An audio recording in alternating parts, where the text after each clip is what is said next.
नमस्कार सर्वांना पुन्हा एकदा. आजचा आहे डे 8 आणि माझं नाव आहे प्रीतम कल्याणकर आणि मी आत्मविश्वास बिल्डर्स या ग्रुपमधून बोलतो आहे. आणि आजचा माझा टॉपिक आहे मेडिटेशन. सो मेडिटेशन का?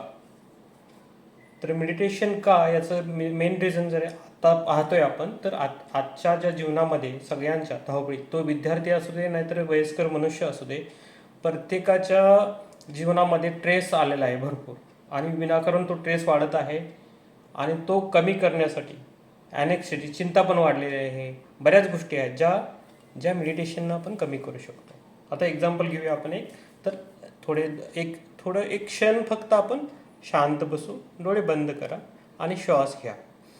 लॉंग ब्रीथ घ्यायची एकदम आणि हळूवार तोंडाने सोडायची. लॉंग घ्या. असं आपण 3 वेळा करू. आणि तुम्ही हळूवार डोळे उघडा आणि तुम्हीच सांगा तुम्हाला कसं वाटलं आता. हे आतून करून बघायचं. आणि याचं जे मेन जे आहे याच्यामुळं आपली लाईफस्टाईल चांगली होते, आपल्याला झोप चांगली लागते, आपली लाईफ पूर्ण बॅलन्स व्हायला लागते. थँक्यू. नमस्कार. धन्यवाद. पुन्हा एकदा धन्यवाद. VRG ग्रुप आणि सरांना पण पुन्हा एकदा धन्यवाद. Thank you so much. Have a good day.